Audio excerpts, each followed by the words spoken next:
मेरे पीछे आप ये खूबसूरत सा तालाब देख पा रहे होंगे। इसका नाम है जुड़ैया तालाब।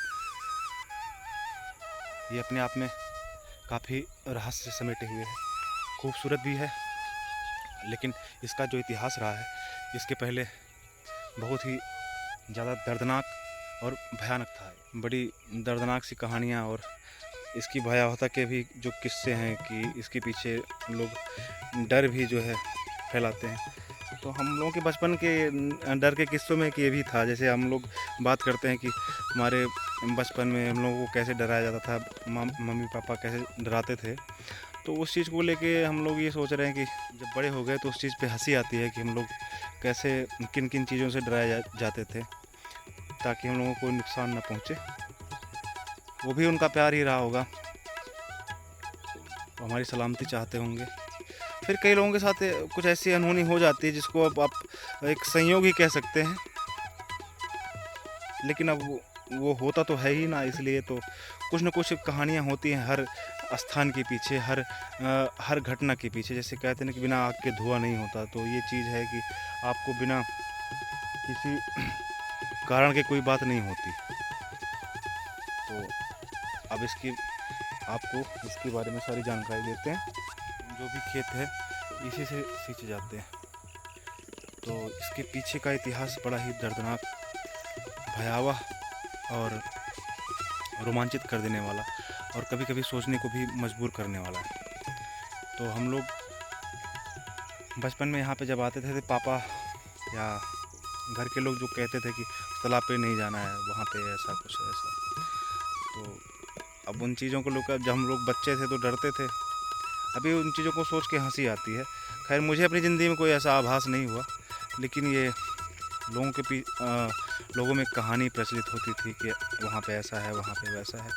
लेकिन तो आइए, आज मैं गांव में आया था तो मैंने सोचा कि अपने खेतों को घूम लेता हूँ। ऊपर से आज मैं गांव में आया था तो मैंने सोचा कि आप लोगों को दिखा भी दूंगा और अपने खेतों को भी देख लूँगा। तो अब इस जगह के बारे में जो भी भ्रांतियां हैं, जो भी किस्से हैं, वो हम आपको बताएंगे। देखिए पूरा ब्लॉग।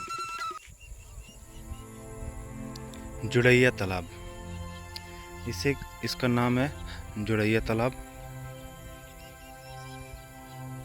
जिसे ये लोकेशन देखिए आप।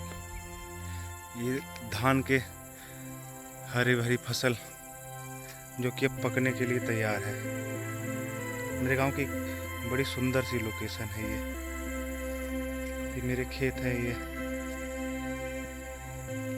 ये वाला मेरा खेत है। ये देखिए, इसके बगल में ही जो तालाब है, इस तालाब के बारे में मुझे अभी बुजुर्गों ने बताया। हम लोग तो बचपन में यहाँ पे खेलने आते थे और यहाँ पे मस्ती किया करते थे पानी में।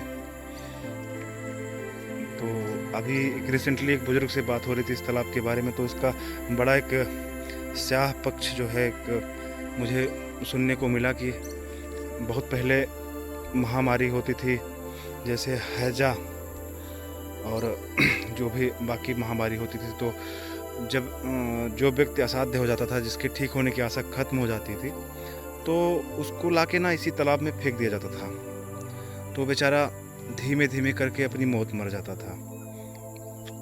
अभी रिसेंटली 2016 में यहाँ पे खुदाई हो रही थी, तो कुछ अवशेष मानवों के मिले थे, जिससे उन बुजुर्ग की बात को भी हम झुठला नहीं सकते। तो यहाँ पे कंकाल और लाशें काफ़ी मिली थी। लाशें तो क्या, कंकाल ही थे। वो करीब समझ लीजिए आपकी 200-250 साल पुराने कंकाल थे वो, और भी पहले के रहे होंगे। लेकिन यहाँ के जो ये आपको दिखाई दे रहा होगा, तालाब के चारों तरफ जो ये दीवार सी है मिट्टी की, इन्हीं दीवारों के अंदर वो बाद में जब महामारी चली जाती थी, ख़त्म हो जाती थी, तो उन लोगों को ले जाके यहीं पे दफनाते थे। तो हम लोग अब सोचते हैं कि हम लोग कहाँ पे नहा रहे थे, कहाँ पे कैसे। खैर नहाए तो कभी नहीं, लेकिन घोंघे के जो शेल होते हैं उनको इकट्ठा करने के लिए, या इन तालाबों से मिट्टी निकाली जाती थी जो कि कच्चे घरों पे लगाने में काम आती थी। तो उसको सफ़ेद रंग देती है दीवार को। तो इसमें से जब ये तालाब सूख जाता है तो वो मिट्टी निकाली जाती है। लेकिन अभी जब ये इतिहास मुझे पता चला, बचाओ कि आज मेडिकल साइंस ने इतनी तरक्की कर ली है, उसके बावजूद हम कोरोना जैसी महामारी के शिकार हुए। तो सोचिए उस टाइम में जबकि इतना ज़्यादा मेडिकल फैसिलिटीज़ नहीं थी, तो ये लोग बेचारे किस तरीके से दर्दनाक मौत मरते रहे। और ये हमारी समझ के बाहर है कि हम लोग आज जिस सदी में जी रहे हैं, आज हर चीज़ का इलाज है, वो चाहे जितनी भी असाध्य बीमारी हो।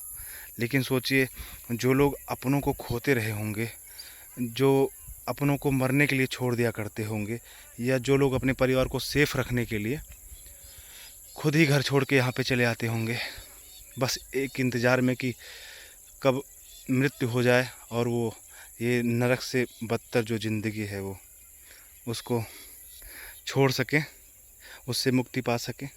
सोचिए कितना डरावना रहा होगा वो मंजर। यहाँ पे 2-3 लोग पड़े हुए हैं सिर्फ मौत के इंतज़ार में। तो जब मैंने उन बुज़ुर्ग से ये कहानी सुनी तो मुझे बड़ा आश्चर्य हुआ। फिर ये तो हमारे सामने की ही घटना है कि हम लोगों ने देखा था कि हाँ, छोटे मोटे अवशेष हड्डियों के यहाँ पे मिले थे खुदाई में। तो ये तालाब सुंदर होने के साथ साथ अपने अंदर बहुत ही इतिहास को संजोए हुए है, जो कि बहुत दर्द भरा इतिहास है। ऐसा नहीं होना चाहिए किसी के साथ। लेकिन अब उस टाइम पे जो भी था उस पे हम अब कुछ नहीं कर सकते। लेकिन अब वो किस्से कहानियों में सिमट के रह गए हैं वो लोग। सोचिए जिनको मुखाग्नि नहीं मिलती होगी, जिनके अंतिम संस्कार नहीं होते होंगे। मेरे बचपन से भी लोग यहाँ पे डराते थे कि यहाँ पे रात में नहीं आना, रात में नहीं आना। यहाँ पे हम लोग जब बच्चे थे तो घर वाले डराया करते थे कि रात में आप कभी मत आइए यहाँ पे। कई बार कुछ लोग इसी के साथ ये ब्लॉग समाप्त करेंगे। कल फिर मिलते हैं किसी नई जगह पे, किसी नए ब्लॉग पे। तब तक के लिए स्टे ट्यून। धन्यवाद। जय श्री राम। मेरा पहला ब्लॉग था, आप लोगों को कैसा लगा कमेंट बॉक्स में ज़रूर बताएं। और आप चैनल पर नए हैं तो सब्सक्राइब ज़रूर करें। धन्यवाद।